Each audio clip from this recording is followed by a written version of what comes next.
Hey everybody, Stefan Molyneux from Freedomain. Hope you're doing well. I read something interesting. Wanted to unpack it just a little bit for you.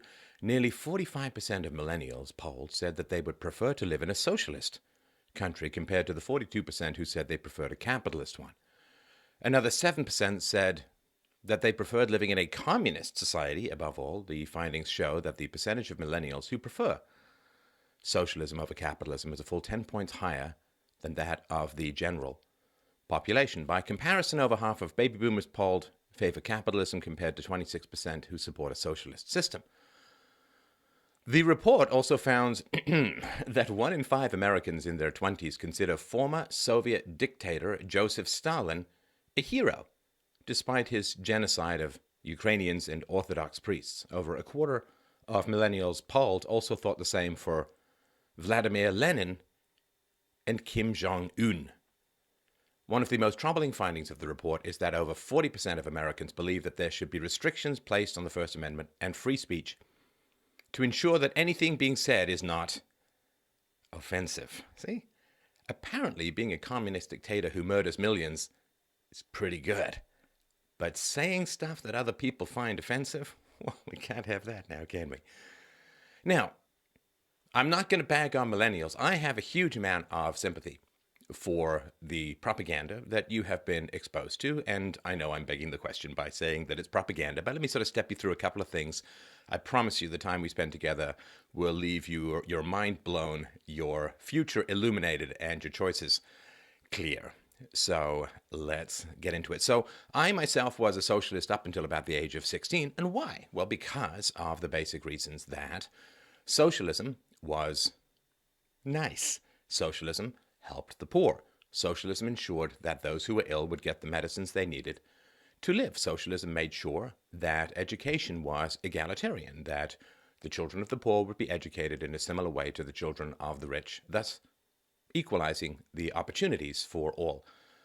Socialism was friendly. Socialism was caring. Socialism, what do they call it? Obamacare. You care. Well, don't you care? Now, on the other hand, as it was portrayed to me growing up, capitalism was selfish and evil and greedy.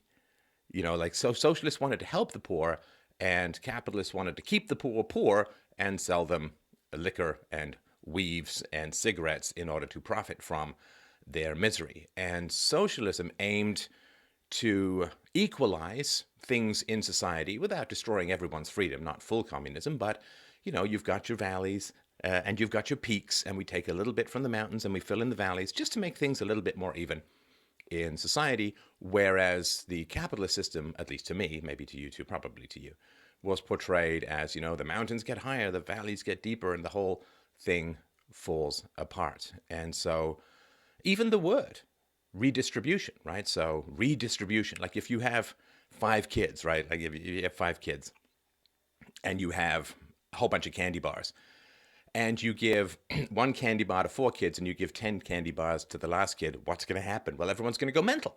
And they're going to say, well, that's not fair. That's not at all. You've distributed these things unfairly. It's time to redistribute them and give an equal amount to the kids as a whole, right?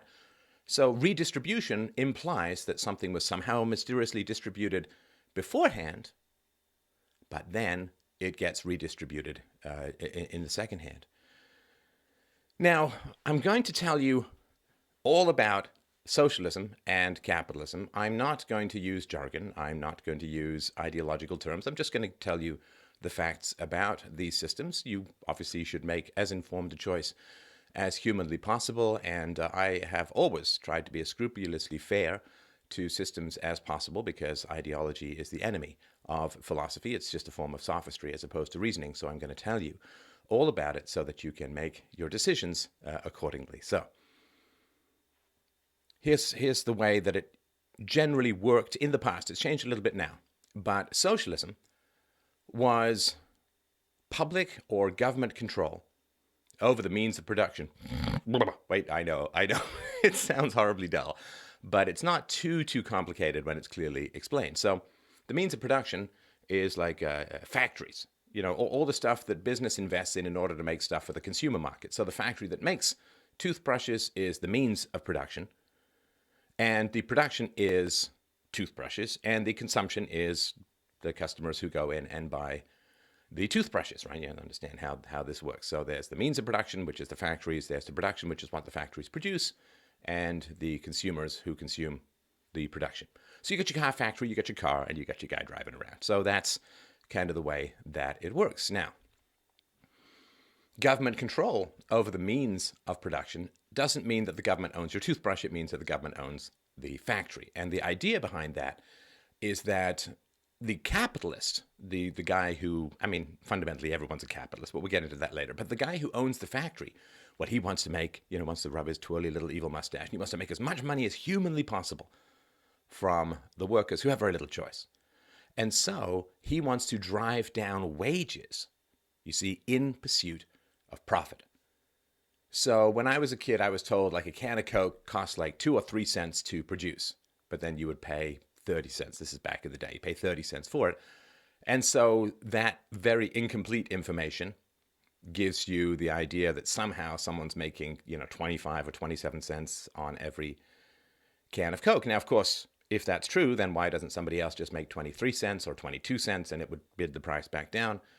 And that's kind of how it was portrayed to me. So the capitalist, the factory owner, wants to make a whole bunch of money. So what he does is he grinds down the wages of the workers because he's in pursuit of profit, because he wants to make as much money as possible and so on. And so he grinds down the wages of the workers. And that pursuit of profit at the expense of the workers' income is terrible. And this is one of the things that Marx and others predicted back in the 19th century, that because the pursuit of profit and the power that the factory owner had and the relative helplessness of the proletariat or the workers, factory workers, that they were going to get poorer.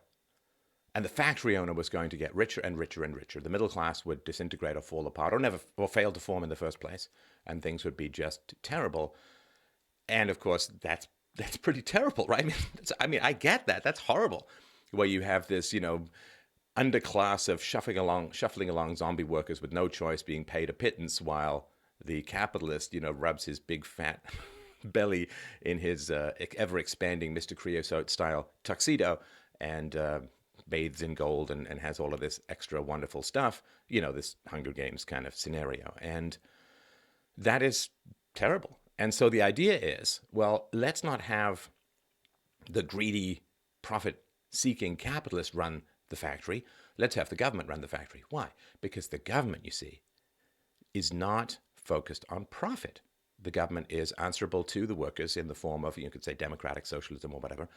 So the government should take over the factory so that it doesn't grind down the wages of the workers. It can pay them a decent living wage, and then that creates more stability in society because you've shaved down the peaks of the wealth and you've raised up the chasms, the valleys of the poor. You have more middle class, and there's actually answerability, so to speak, to the people through democratic socialism rather than the factory worker. So I understand all of that. Like the factory worker doesn't want to give healthcare insurance to his workers because that costs him money. And, in this formulation, there's this infinite pile of pawns, right? The sort of replaceable humanoid bipeds that you can just plug in. Someone quits out of outrage. Yeah, just throw them out on the street. They starve to death. And then you get someone new in who's going to be, okay, well, I won't care. I won't take healthcare insurance. I'll just hope that I don't get sick, kind of thing. And this control over the means of production is the idea. You've heard this in socialist circles.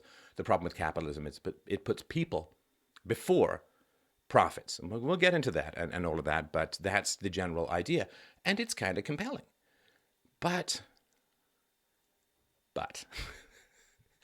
there's always a but. That's like a Brazilian carnival parade. There's always a but. So the but is this.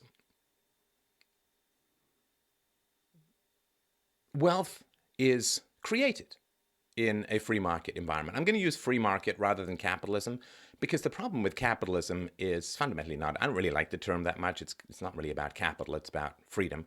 And also the word capitalism implies that you're talking about a very small section of people who are the owners of the means of production in a free market called the capitalist. I'm just going to say free market because it's actually more accurate. But here's the issue. Well, first of all, the factory doesn't come out of nowhere. The factory is built. And the person who builds the factory has money which he has chosen not to spend on himself, but rather to spend on something that creates wealth, that creates jobs, right? So, I don't know, I mean, rather than spend something, like if you spend your money on, I don't know, ornate clothing or whatever it is, I mean, I guess you give money to the tailors and the people who've come up with the fabric, but you're not really creating something that generates more stuff, right? Like if you go and invest in a car factory, then you have something which is now producing cars. If you invest in just really ornate clothing for yourself, I touch my shirt like I ever wear ornate clothing, but if you invest in ornate clothing for yourself, that's kind of the end of the line. It's not like your investment then creates a whole bunch of new and repeatedly new clothes. But if you invest in a car factory, then you end up producing a lot of cars in a sustainable way. So it's who's the last person to buy. Like if you buy an expensive shirt, you're the last person to buy it. That's the end of the road. If you buy or create a car factory, then the consumers who buy the cars, they're the last people to buy. So it sort of goes somewhere else. These things don't pop out of nowhere. When I was a teenager, I worked as a waiter in a variety of restaurants. The restaurants didn't just pop out of nowhere. Somebody had to build it, to invest in it, to, if they had a franchise, to get trained and have the right to use the franchise logo and advertising and all of that. So they didn't really pop out of nowhere. And so once the means of production have been created, they're owned by someone. And I'm going to assume a largely free market here. Like you can say, well, what if the profits were, unjust based upon your relationship to the Federal Reserve? I mean, I understand. We're just talking about a free market here. And so the restaurant is from somewhere, right? So it doesn't come out of nowhere. Like, I mean, I used to think when I was younger, so you get a restaurant and you carry your food around, right? And you take it from the kitchen, you give it to the customers. And then you end up with money. But if you try just carrying stuff around in the woods, you don't end up with any money because there's no restaurant around you. So where does the restaurant come from? It comes from somebody investing and taking the risk and spending his or her money on creating a restaurant rather than simply consuming it as an end consumer themselves. So rather than buying stuff that only they themselves are going to use, like and you invest in a yacht factory and you end up with something that makes more yachts, you just buy a yacht. That's the end of the line as far as that goes. It's not bad or anything. This is different, right? So stuff is created. Wealth is created fundamentally. This idea that there's a fixed amount of wealth in the world, and if one group is wealthier, only because they've stolen from another group or cheated another group or something like that, is not true. Is not true. There are ways to create more wealth, to create more value in society. And certainly some of it happens because people steal or cheat or lie. That definitely happens. And because human beings are corruptible, the free market is very important because human beings are so corruptible and want stuff for nothing. Those same people will be inhabiting the government you give this awesome power to, right? So the more you say that capitalists are corrupt, the more danger you have when government takes things over.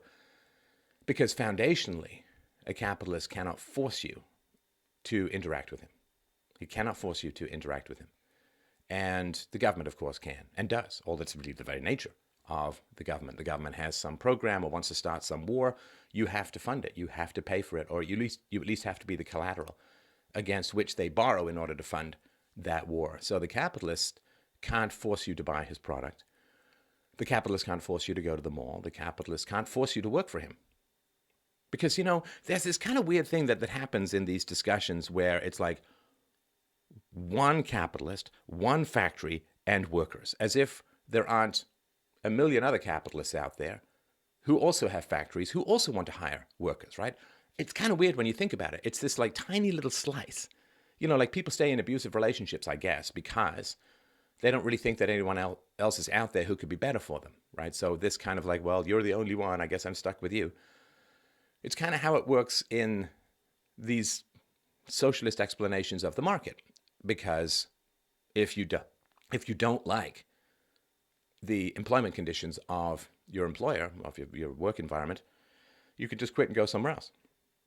You can go across the street, you can go across town, you can go across the state, you can go to other states, you can go anywhere you want in order to get another job. And it's that very mobility of labor that limits the power of the capitalist to crush wages. Because if people don't like working for you, guess what? They won't work for you. They'll go for someplace better. They'll go for someplace different. And these days now in particular, if you've got something to say, you can just grab a webcam or fire up your phone even really and just talk to the world and ask for donations. There's lots of things that you can do to get the word out, to compete with people, to try something different. You can learn web design. You can lots of different things. You can just work at home. You can write. You can have a blog. There's tons of things that you can do other than go and operate a machine lathe for 7.75 hours a day. So yeah, if they won't let you go to the washroom, then you could just go work somewhere else. And the mobility of labor is what limits the power of the capitalist to impose his will upon his workers. And that's never really discussed. There's always one capitalist in these formulations. There's always one capitalist, one factory, 100 workers or 200 workers, and that's it. That's the end of the universe. That's it. There's this tiny little slice of the economy. And so wealth is created in the same way. You can think of it in terms of music, right? So music, if I write a song, it's an original song, I haven't taken that song from somewhere else or someone else. There's now a new song in the world because of my labor. If I write a book, if I don't know, whatever it is, like you create something new. If you write a term paper, if you write an exam, well, that's something new that's in the world. You didn't steal it from anyone else. There was no song or book there before. Now there is a song or a book. So the song, the book, the wealth is created. It is not stolen in the free market. So first of all, it's not distributed, right? It's not distributed. It is created. And if it's created, then the only way to transfer ownership of it in the socialist situation is to take it by force, right? So if you, let's say that in a socialist environment, you create some song and it makes you some good coin. It's a great song. It's very, very catchy, like Uptown Funk kind of stuff. And then the government comes along and takes a song from you, and you say, well, no, you can't take my song. It's my song. I have rights over it. I have whatever, right? And they say, no, for the good of the collective, we have to take your song. Well, what do? Well, you can't fight them. They're the government, right? And the government is an agency of force. It's very, very important to remember that. The government is an agency of force. And what do? So if, let's say that you work for years, you invest your money, you work night and day, you build up some convenience store or some little restaurant or whatever, and then the government comes along and says, well, no, we're going to take it from you and we're going to redistribute it. It's like, what do you mean redistribute it? I made this, I invested in this. This is my sweat equity. This is my, what is it? This money was made from my father's blood. That old Raisin in the Sun play I read when I was in school. So it's yours. And the only way to take it and transfer it to the state or the collective or some committee or whatever it is to threaten you with force if you don't leave, right? So the transfer of the ownership, if you continue to stay there and pretend that it's yours, you're now trespassing on someone else's property, and the police can come along with guns and remove you and take you away from that. So given that stuff is created, the only way to transfer it to public ownership is to use force and to transfer it using the power of the state. Now, of course, there are some people who say, well, good riddance to the capitalist. It's only fair. He stole everything to begin with. But the problem with that is we really do have to have a rational definition of theft, right? I mean, it doesn't really make much sense to say everything that's created is stolen, it's appropriated. I mean, then you really have no definition of theft. So that is a big problem. Wealth is created. The only way to transfer the means of production is using force, and that's bad. Now, there are sort of basic moral considerations. So the basic moral consideration is the initiation of the use of force is immoral, right? So you can't go around just clubbing people on the head out of nowhere, right? That's the initiation of the use of force. Now, if someone's coming at you with a knife, well, you can, I guess hit that guy with a chair or something, try and run away or whatever. You can use self-defense. That's not the initiation. That's the response to the initiation of the use of force. So the initiation of the use of force is immoral. And socialism relies upon the government being able to initiate the use of force against people who've created their own property, who've created their own value. Like if you go build a house in the woods, you've owned the land, right? You homestead the land, you go build a house in the woods. Well, it's your house. You've brought it out of nothing through your labor. You own it. You own the effects of your actions, whether it's property or virtue or honesty or reputation or crime or whatever it is. You own the effects of your actions because you're the source of what you do. And if someone comes along and just says, well, that house is now mine, well, and that they use force against it, then they're stealing from you. And it doesn't matter if it's some guy in the woods or some government with your factory. It's the same principle applies. The initiation of the use of force is wrong, and property rights, well, property rights are absolute. And property rights fundamentally don't have anything to do with stuff. They have to do with your body. You own yourself, and you should not be forced against your will. Slavery was a violation of free will and the assertion of ownership over another human being. Rape, of course, is using somebody else's body without their permission, and stabbing someone is an invasion of their body. Property rights are founded upon the sanctity of your body. And of course, because you own your body, you own the effects of your actions, then you own what you create. And other people using force to transfer what you have created is wrong. It's really, really wrong, and it's really, really immoral. So there are some real moral issues when it comes to socialism, which, theftism wouldn't sound quite as good, right? Violent overthrow of legitimate property rightsism, not quite as catchy, doesn't roll off the tongue quite as well. So there are definitely moral issues. You are using force to take what people have created. Now, the idea, let's talk to some of the practical aspects of it, though, because as you can see, Venezuela's got, 34,000% inflation now or something like that. The Soviet Union collapsed. Cuba is an economic hellhole. Cambodia collapsed. North Korea, which started as a communist country, is, the world's largest open-air human slave camp. I mean, it's horrifying. And so the question is, why does it always fail in a practical sense and in a practical way? And there's very good reasons for all of that. And we'll just touch on those because we want to help the poor. Listen, I mean, I would love it if the poor had more resources and more access to healthcare and good housing and all of these wonderful. I want the environment to be clean. I want the poor to be taken care of. I want the ill and the unwell to be able to get the medicines that they need. Like, I want all of these things. And you just have to be really, really careful about how you say they're going to be achieved. Right? That's important. Because if you want to help people, but you set up a system wherein people get harmed, well, that's on you, right? I mean, there's the people who advocated for Venezuelan socialism and so on, the fact that Venezuelans have lost 20 pounds each, the fact that they are roaming through garbage, running their hands through garbage, trying to find food, the fact that women have crossed the border to Colombia to basically give blowjobs for a sandwich because they're so hungry, the fact that there's no medicine left in the country, the fact that people are hunting rats in the sewers and trying to club a seagull in order to get some food. Like, if you've advocated for that stuff, that, I don't want to use that overused Lady Macbeth phrase, you have blood on your hands, but it's on you, right? I mean, because if you advocate a system out of good intentions, but you haven't been critical of that system and the system ends up producing bad things, well, that's like driving drunk. Right? I mean, you chose to advocate for a system without examining its negative history and negative consequences. So I'm not trying to bag on you. I'm just sort of saying you don't want that on your conscience, right? Nobody wants to live with that, because even if you ignore it, it kind of eats away deep down, base of the tooth style. So there's a reason why, a couple of reasons why it always fails. Now, there's this idea on the left, and it goes something like this. Everyone's basically the same. And the only reason some people become rich is because they inherited money, or because they were lucky, or because they've cheated, or because they've exploited people, or because they're cold-hearted. It's always accident or evil is the cause for wealth. And I can kind of understand that. I can kind of understand, if you have that perspective, that we're all these kind of interchangeable pawns. So the only reason that someone does better than someone else is because they're bad or they're cheating or whatever, right? It's not true. It's not true. It's not true. There is a human bell curve distribution of abilities. You can think of it like singing voices. Some people open their mouths and can just sing amazingly.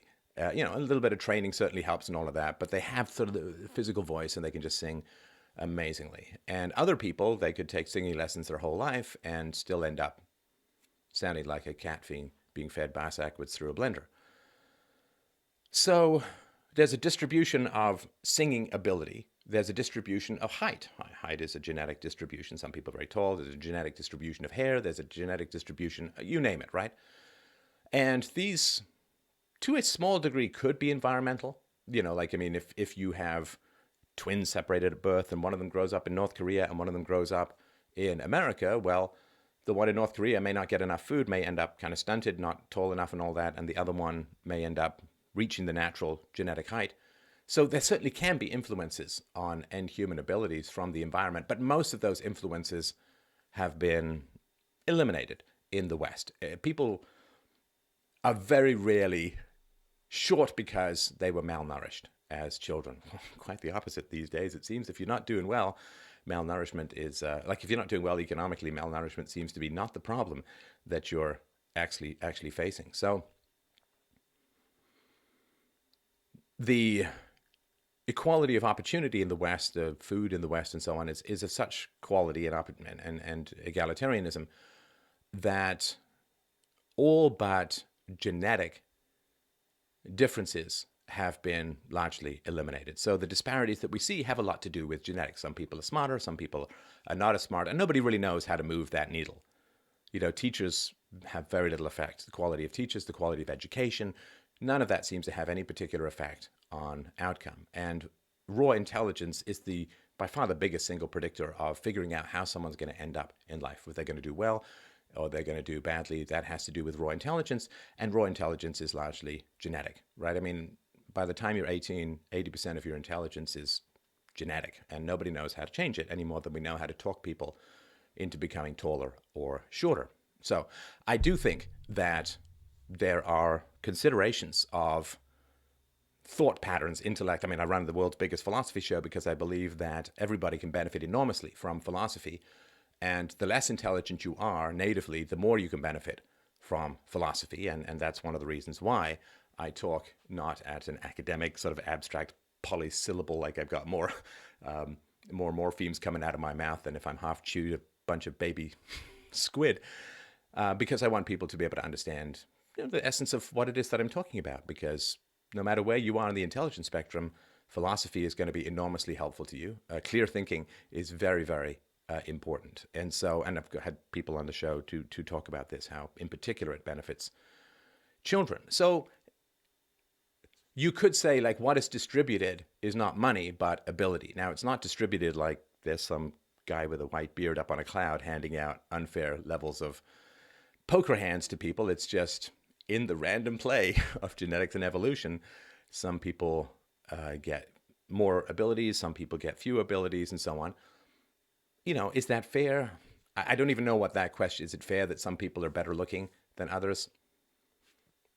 I mean, I don't know, because it's compared to what, right? It's a basic question of philosophy, right? Compared to what? There is no compared to what, because there is just this randomized to some degree distribution of abilities. And so given that there are some people who are just super smart, some people who aren't so smart, some people really good looking, great singers, some people not so good looking, not good singers. It's just the way things work.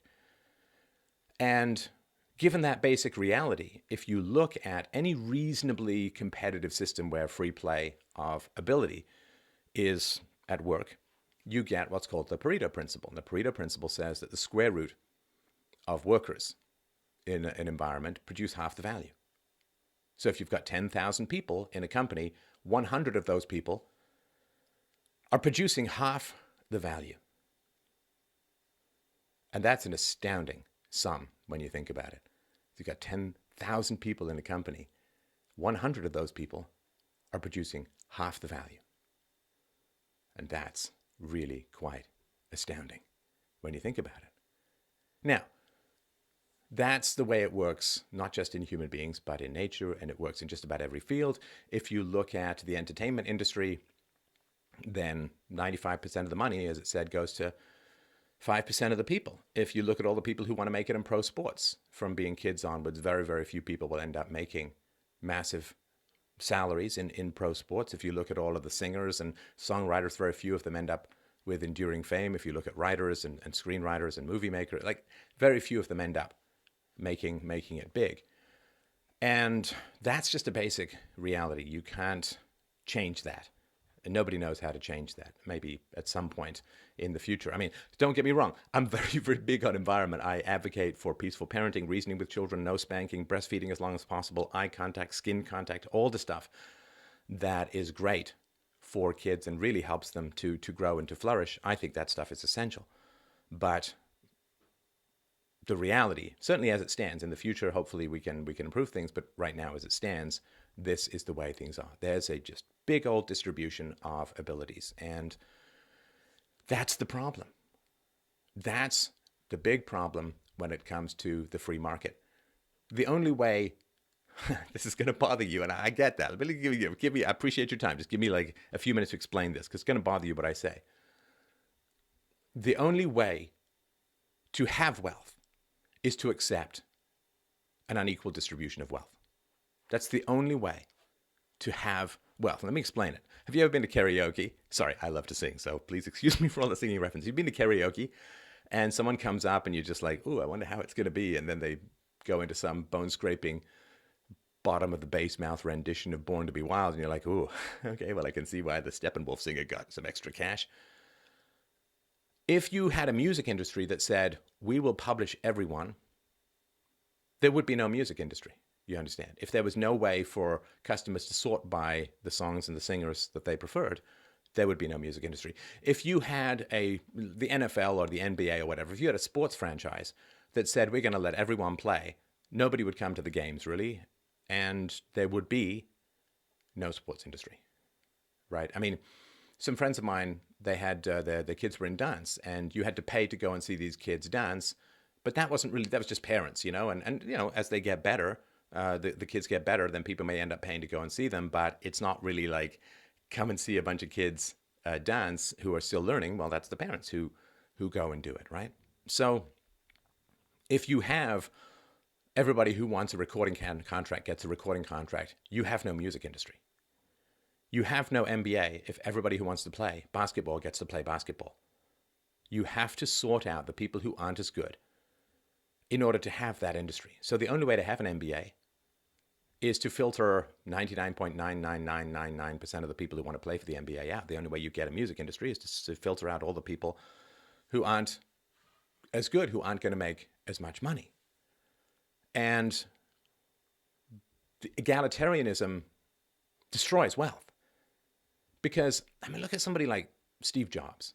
Steve Jobs, a little crazy, but it's the kind of crazy that's cool, right? This reality distortion field and so on. That one guy created, with Steve Wozniak, created a company worth untold hundreds of billions of dollars. Look at Jeff Bezos and so on. There are people who are stone geniuses of productivity. Now, don't get me wrong. You can look at someone like Jeff Bezos and say, well, he's Amazon has a contract for $600 million with the CIA, and he owns the Washington Post, and can they be objective? Don't get me wrong. There's ragged edges to all of this stuff. But the CIA is not really part of the free market, you understand? It's a government agency. So you can look at the ragged edges and you can say, well, some of this is, but come on, the guy is a productivity genius, like Bill Gates. These guys are just productivity geniuses. Henry Ford, yeah, he had some pretty unsavory aspects of his character.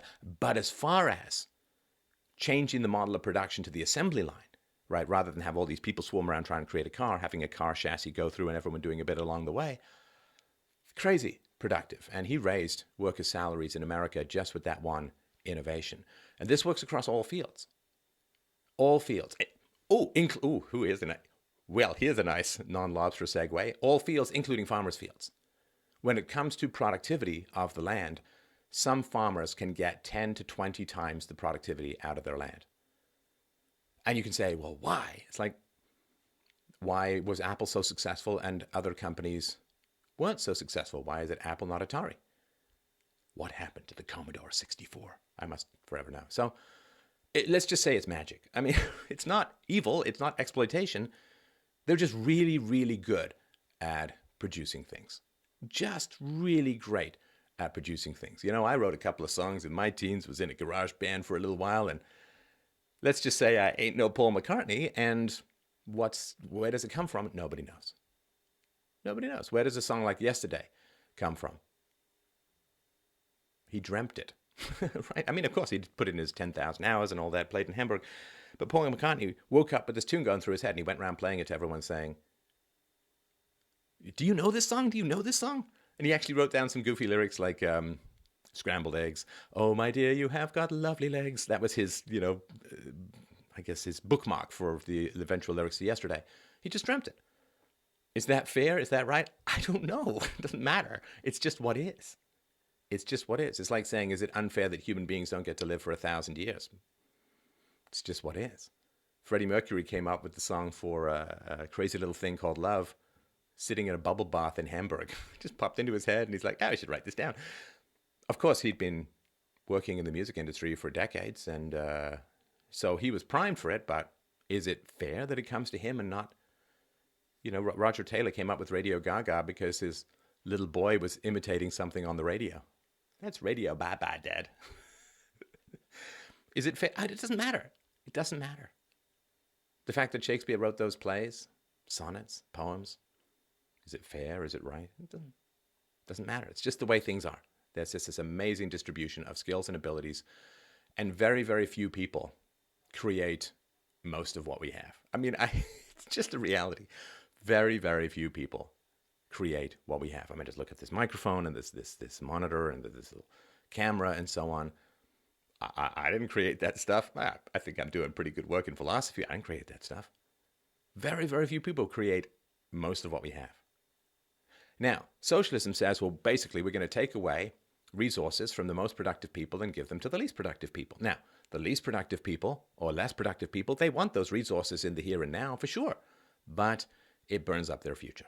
It burns up their future. It's like we only have just enough food to get through the winter, like, early Middle Ages or something when you couldn't dial up some food delivery. You say, we've only got just enough food to get through the winter. And people are like, well, I'm hungry. I want a big giant meal right now and tomorrow and the day after because I love to eat. And it's like, come February, everybody's looking for barn owls to rip apart, right, for food. I mean, it's like everybody looks at each other and sees big rotating rotisseries of chicken where somebody's head should be. They're hungry. And so, sure, people want the wealth of the productive people in the here and now, partly because they're just greedy in the moment. And also just partly because they've just been lied to. And they said, well, that guy's rich because you're poor. No. The people who make the equipment that I have in my studio are richer than me, right? But they haven't taken from me. They've actually given me the equipment by which I can have these conversations. And if you find them helpful and useful, please go to freedomainradio.com/donate to help me out and to do this kind of stuff. So then they're not taking from me. They're giving me the opportunity to have these great conversations with the world. And, the fact that I have more than 500 million views and downloads, the fact that my books are downloaded enormously and spread like wildfire, this is because of other people making a lot of money selling me stuff, giving me the opportunity to create a little means of production here called a studio that reproduces philosophy around the world. So is it unfair that some people are enormously productive and thus become enormously wealthy? Doesn't matter. It's like saying, is it unfair that people are born pretty? What do? Throw acid on the people who are pretty and give free plastic surgery to the non-pretty people? That's all pretty violent. You understand, right? It's pretty nasty. You just have to accept that there's differences among us. And, vive la différence, right? I mean, just enjoy the fact that there are differences and recognize that the fact that Steve Jobs is this mad creative genius gives you an iPhone, gives you an iPad, gives you an iPod Touch, gives you a MacBook Pro, gives you iCloud, gives you like all of these cool things. Is that bad for you? No. Because this is the thing. When the socialists say they put profits before people, that is such a fundamental misreading of the free market. I almost don't know where to begin. And I look at that stuff, to be honest, kind of suspiciously because it seems more like it's so wrong it can't even be accidental. It's sort of like you're some evil guy and you're practicing archery and you just happen to hit the guy behind you who's your greatest enemy and you say, oops. It's like, come on, that's such a mishit. That can't be accidental. That can't be. What does it mean to put profits before people? So just think of you and an iPad. Anyone forcing you to buy it? No. Does Apple profit when you buy the iPad? Sure. Do you profit when you buy the iPad? Yes. Absolutely. No question. That's fact. That's a fact by definition. All voluntary transactions in a free market are win-win. All voluntary transactions in the free market are win-win. Now, again, I'm just taking out the fraud and kind of stuff, but just all voluntary transactions, right? So you walk in to an Apple store. You get $500 or whatever it costs these days. I don't know, $500, and you want an iPad. Now, Apple would rather have your $500 than have another iPad because they're there to sell it, right? So they want your $500 more than they want to keep onto that iPad. Now, if you voluntarily hand that money over the counter, ignoring the condescending, orbiting stares of the Genius Bar people, but you hand over your $500, they give you the iPad. Well, it's a voluntary transaction. Nobody forced you to do it. Nobody's cheating anyone. Nobody's stealing from anyone. Nobody's kidnapped anyone to make the transaction happen. It's just a voluntary transaction. You want the iPad more than you want your $500, and they want your $500 more than they want the iPad. That's the only way the transaction can happen. Because if you go in and you say, I'll offer you $5 for that iPad, they'll say no. Because they don't want your $5 more than they want their iPad, because their iPad costs them a lot more than that to make. So it is, you understand, it's not by definition, the only way a voluntary transaction can happen is if both people expect to be better off as the result of that transaction. You don't want the $500, you want the iPad. They don't want the iPad, they want the $500. Boom, done. You're both better off. There's no possibility that can happen. Now, you could say, well, what if later you change your mind and the iPad doesn't do what you want and you take it back? Okay, well, you can undo the transaction for sure. And then both parties want the transaction to be undone. And therefore, the undoing of the transaction, both parties expect to be better off. So if you buy the iPad, it doesn't do what you want. You take the iPad back, then you say, I want my $500 more than I want the iPad. And Apple says, I want the iPad back more than I want your $500. Why? Because if there's no return policy, then people would be less likely to buy their iPads, so they're selling more iPads by taking a few back. So, you both expect a profit, you understand? Profit is not just ka-ching with the evil capitalist cash register. You expect a profit from the iPad. Now, you may not go make any money with the iPad. You may just enjoy playing games, or I don't know, whatever, right? You may just use it for emails or whatever, right? Watch movies. But if you look at profit as something you prefer, which is, as Satan said to Jesus, what does it profit? Well, as Jesus said, what does it profit a man to win the whole world if he loses his soul? Just looking at that word, profit means better off. So yeah, they profit in a ka-ching accounting way, but let's just say you buy the iPad for fun and consumption. You would rather watch movies and play games than have $500 sitting in your bank account. So you profit from that. They profit, you profit. So what does it mean to say you put profits before people? Because you see, if you went in and said, well, I'm not going to pay $500 for this iPad, I'm going to pay $5,000 for this iPad, well, that would, assuming that transaction could occur, well, then Apple will have a chance to pay out a little more to its shareholders, pay its employees a little bit more, so you'd be helping them out. But why don't you? Why don't you pay more than the price? Are you not putting your profit before the people who work at Apple? You understand? Putting profit before people in a free market makes no sense at all. It's completely irrational. It's not even irrational, it's anti-rational.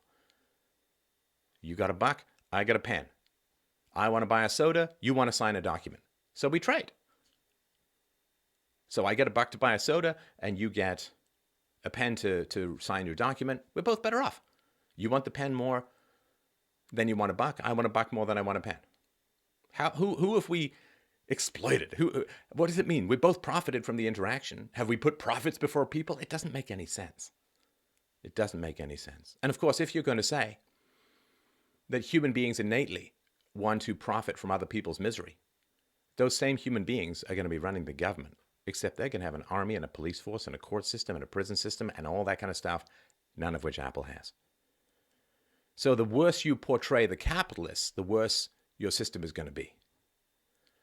So I really want to point this as profits before people. You can't make profits without pleasing people. If the iPad doesn't please you, you won't buy it. You can't make money in a free market without pleasing people and without being ridiculously efficient. Now, let's look at something called the calculation problem. This is very, very important and very interesting.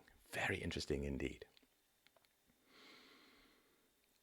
In a free market, we know this basic thing, right? As demand goes up, assuming all other constants, as demand goes up, the price will increase. So if more and more people want gold, then the price of gold will go up. You know, this goes up and down with oil and so on, right? Again, assuming a free market, not massive government cartels and nationalized crap stolen from the West and the Middle East and stuff like that. But supply and demand, right? all other things being equal, if demand remains constant but supply increases, then the price is going to go down. I understand that, right? So price in the free market is you understand, price is the original internet. Price is the original internet because price tells you so much about resources. It tells you so much about supply and demand, and you don't have to pay for price, right? So let's say you've got a bunch of scrap metal in your basement. Let's just say whatever. You got a bunch of scrap metal. It was there when you moved in, when you got a bunch of scrap metal in your basement. All right. And then the price of scrap metal goes up. Now, originally, let's say it costs you $300 to get your scrap metal from your basement to the recycling depot, right? But it's only worth $100. But let's say the price goes up crazy and now it's worth $1,000. Well, now you're going to do it. Now you're probably going to pay the $300 to have someone come and take your scrap metal to the recycling depot, because then you can clear $700. You just made $700. So price has told you everything about the economic efficiency of getting stuff done. You didn't have to pay to get that amazing information. It just showed up in the form of price. That's an amazing thing when you think about it. How much information is embedded in the free flow of price, of price.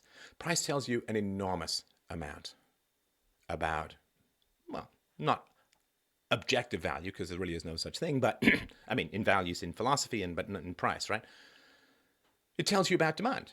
It tells you about people's willingness to voluntarily part with their money to get your good, right? And so price is an incredibly complicated piece of information that transmits an astounding amount of data throughout the market for free. For free. And that's amazing. Now, in a centrally planned and centrally controlled economy, you have the price. You don't have price. You don't have price. And without price, you cannot conceivably, possibly, in any way, shape, or form, efficiently allocate resources. You can't. And so when you get rid of the free market, you get rid of the amazing, instantaneous free internet metric of supply and demand. You get rid of that, and therefore you can't efficiently allocate resources. You can't. You don't know how much to build of this. You don't know how much to build of that. You don't know any of that. Like, should a mall be built in some particular location? Well, if you're the real estate developer, you'll do all the market research. You'll try and figure things out. You'll plot and plan everything, and then you'll figure out if it works. And it probably will, because those people are pretty good at figuring out where people want malls. In a centrally planned economy, should you build a mall there or not? I don't know. Nobody knows. You can't possibly know. So you build stuff, you don't build stuff, it ends up, you have to make decisions. And if the market is not giving you signals in the form of price, if you want to build a mall somewhere, you have to sign up a bunch of stores before you build the mall. They have to sign so that you have the money to build the mall, and you know that, right? But if you want to build a mall and nobody's willing to sign up to your mall, then you know that the mall isn't going to work. Now, you could create some abstract platonic demand, but the reality is there's no real demand in the market, right? So price, I'm going to charge this much for my mall. People are going to expect to make more money than they pay you in rent from renting from you by selling to the consumers. If nobody's willing to do that, it means nobody believes that your mall is going to attract enough consumers to cover their rent and make them any money. You see, the mall then isn't built, saving all of those resources. I mean, if you look at the housing crash, the government said to the banks, you have to lend money to people who are unqualified. So they did. And then the market crashed when the interest rates went up. Oh, interest rates, that's another one. It's not just about the now. Right? If a whole bunch of people are saving money, then the amount of money available to lend out is huge. And therefore, since there's a huge amount of supply, the price of lending out money, which is interest, goes down, which is great, because that stimulates people to spend in the here and now. So if you're saving a whole bunch of money, the price of interest goes down. If everyone's saving a whole bunch of money, the price of interest goes down. The next thing you know, Bob's your uncle. People are spending money. Now, when people spend a bunch of money, the price of interest goes up price of money goes up, interest rates go up, which means people were going to save more.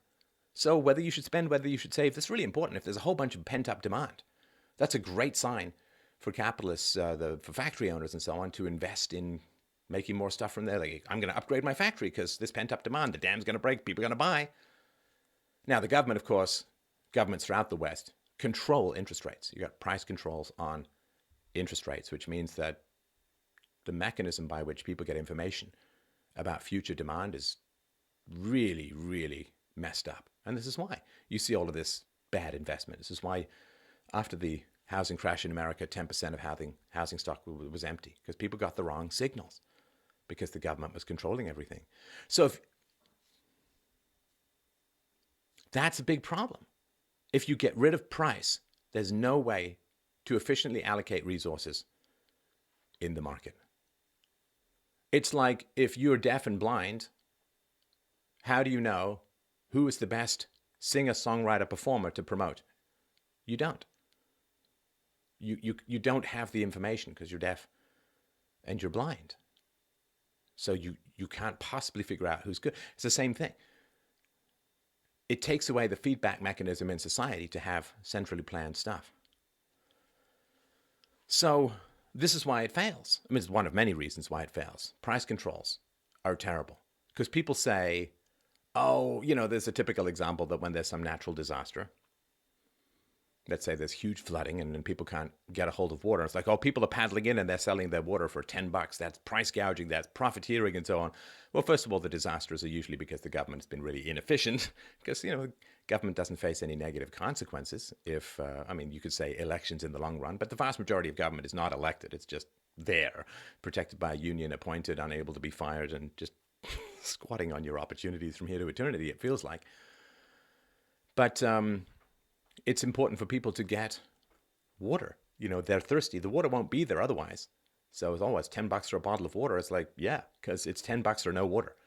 And so when the government says, well, you can't charge more than $1 for a bottle of water, well, then people won't take the risk of going into these dangerous areas with water. Then people will die of thirst. Oh, look, excellent. People have now died of thirst. Or they get so thirsty that they end up drinking the half sewage water floating around their house and then get sick.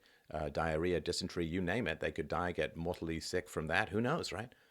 But look, we made sure there was no price gouging. It's like, well, yeah, and you killed a bunch of people in the process, right? This is the weird thing.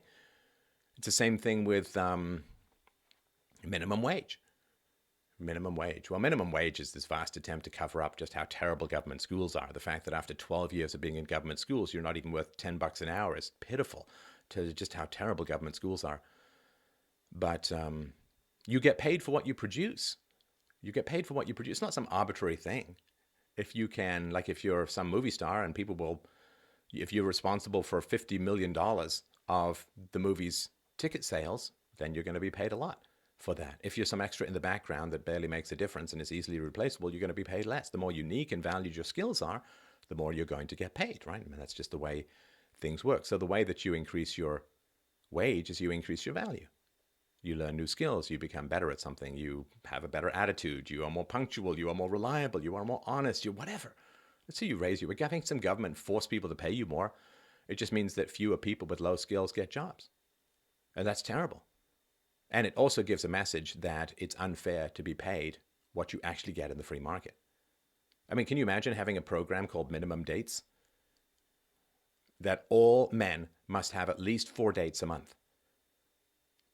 You get the dates you ask for. You get the dates you earn. You want to work out. You want to do your skincare. You want to keep your teeth clean. You want to be charming. You want to, you get the dates. And if you don't do those things, you don't ask the people out, you're not attractive, you're unappealing, you've got bad breath, well, you don't get the dates. But is it immoral for women not to go out on dates with you if they don't like you? No. Is it immoral for people to hire you at the salary that you want if you're not worth it to them? No. It's called freedom, baby. And the way to fix it is to fix the government schools. So let me just end with that because, it's been a lot to digest. But here's the problem, education is run on socialistic lines. The ultimate means of production are human beings, right? The ultimate means of production is not the apples, not the factories that Apple uses to make its goods. Originally it was Steve jobs, then Tim Cook, then other people, and so on. But the ultimate means of production is human beings. Control over the means of production means control over human beings. And the government runs the education of human beings along socialist principles, right? Which is that it's run by force. You're forced to pay for it, even if you don't have kids. You're usually forced to be there. And even if you're not there, you're still forced to pay. Like if you homeschool or you private school, you still have to pay the taxes for government schools. Government controls the means of production called human beings. So it's pretty tough to say, the millennials, this is why I have great sympathy. The millennials are saying, well, wait a minute. How can society tell me that socialism is bad when my entire education as a child was run on socialist principles? I mean, well, how can the boomers tell me I don't like socialism, but you better pay for my Ponzi scheme Social Security retirement benefits or you go to jail? A little tough. So we have this contradiction in our societies, which is we run the quote education of children along socialist lines, but then we somehow expect them to not be socialists when they grow up. Well, of course they will, because it's really, really tough to look at your society and say, well, wait a minute, you're telling me socialism is bad, but my entire education was predicated on socialist organizational principles. So socialism is great for kids, but bad for adults? Socialism is terrible, and that's why we use socialism to educate our children? Socialism is destructive, and that's why we allow it to indoctrinate our kids for thousands and thousands of hours? You understand? This is tough. It's like that problem, like when I worked in a hardware store as a teenager, I could see all the workers out there, cutting keys, mixing paint, cutting glass, and all that kind of stuff. And then we had this boss named Tony who had this tiny little cubby office, and he would just be up there. He could see us, like he could see the whole floor. He could see us, we couldn't see him, what he did, right? So it's kind of easy to say, well, I see a lot of people working here, but I don't see Tony working. And it's like, well, yeah, because the boss can see the work the workers do, but the workers can't see the work that the boss does. He was up there running taxes. He was up there running payroll. He was up there running benefits. He was up there ordering new stuff. He was up there dealing with supply issues and customer problems. He was up there working. We couldn't see it, but he could see us. So it's kind of tough. Oh, that boss, what does he do in there all day? I'm the real worker here because I'm moving stuff. It's like, yeah, but you only have stuff to move because more mental work is being done by the boss. And if you want the world to be a better place for the quote workers, and again, that's a very, very prejudiced statement because bosses generally, I've been an entrepreneur for almost 24 years now. I've been an entrepreneur. Bosses work the hardest. I'm sorry, especially when you're starting a company. Like I co-founded a software company and grew it to a pretty significant size. I was chief technical officer and did a lot of sales and marketing and a lot of travel. It's a lot of work. It's crazy work and risk and exposure. I remember being dirt broke not dirt broke, but not having a lot of assets, let's just say, and signing big guarantees to make payroll while we waited for a sale to come in. It's a lot of risk. Man, it could have really torched years of my life if that stuff hadn't worked out. A lot of risk, a lot of work. So calling the bosses not workers it's prejudicial in and of itself. Let's say the employees, right? Because fundamentally, everyone's employed by the customer and the market, but the employees of the boss. If you want employees to do better, rather than going around nagging the government to basically point its guns at people in the free market and have them do what you think they should do, go out and start a company. The best way to improve conditions for workers is to create a company and hire them. Because by hiring 10, 20, 30 people, you raise the demand for workers. If you raise the demand for workers, it means they have more options, more choices, and other people have to bid more to get them. Every worker you hire raises the wages of everyone else, maybe infinitesimally, maybe over time and so on, but the net effect is huge. If you want workers to do better, go hire some people, because that raises the wages for everyone in the economy, because then workers have more options and they can ask for more. And that's how you become wealthy. That's how you become wealthy as a society. So yeah, in the free market, the square root of the workers produces half the wealth. And the square root of that produces half the wealth as well. It's just really, really astounding when you think about it. So in 10,000 people, just a couple of people are producing half the wealth. Sorry, a quarter of the wealth, right? So in 10,000 people, 100 of them are producing half the wealth. And of that, the square root of 100, just a few people are producing a quarter of the wealth. Now, should those people not reap the rewards? You can say no, but then they don't produce. You understand? then they don't produce, you understand? So in an economy, look at 35 million people working, 70 or 80 of them are producing 25% of the entire wealth. You understand? You say, well, those people shouldn't become rich. Okay, then they just won't produce that 25% of the wealth, and your national wealth just dropped by 25%. Boom. That's terrible. It's terrible for the workers because if those people aren't producing that much wealth or any wealth, if they just choose to retire. Remember, rich people who are very creative and productive, they got tons of options. If they don't want to work, they don't have to work. They can go and float around on a yacht, DiCaprio style, while he lectures everyone about global warming. But topic for another time. So you can say, well, I don't want these people to be that wealthy. We're just going to tax them. Okay, well, then they just will stop producing and your wealth collapses. Now, when your wealth collapses, demand for workers collapses. When demand for workers collapses, working conditions deteriorate because they have fewer options and wages go down.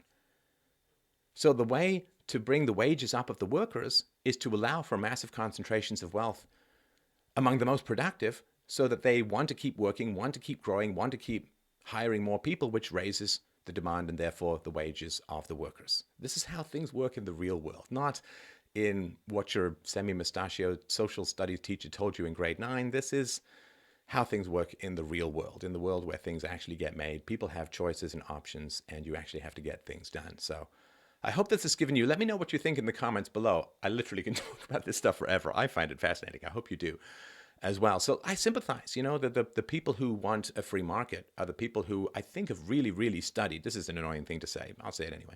The people who want protection for the environment, who want help for the poor, who want medicine for the sick and so on. People like myself, we advocate for the free market because that's how you get things to people in a sustainable way. How do you become happy? Well, you pursue excellence, you pursue virtue, and you do good, and you're honest, or you can just take cocaine. Well, cocaine will make you happy in the short run, but in the long run, you're kind of running out of nasal cavities, right? And it's the same thing. So it is a little tough to transition to the free market. It can be very tough, but the free market is the way that we make sure that people make the most money. The free market is the way that we make sure the environment is the most protected, because when you have wealth, you can afford environmental controls and environmental protections. It's a luxury that comes out of excess. So I hope that this helps at least for you to understand some of the major challenges with the socialist position. If you want to debate, I'll look at the comments below. Let me know what you think. I'm happy to talk more. There's a lot more to talk about in this topic, but I want to see what your level of interest is at the moment. So thanks everyone so much for watching and for listening.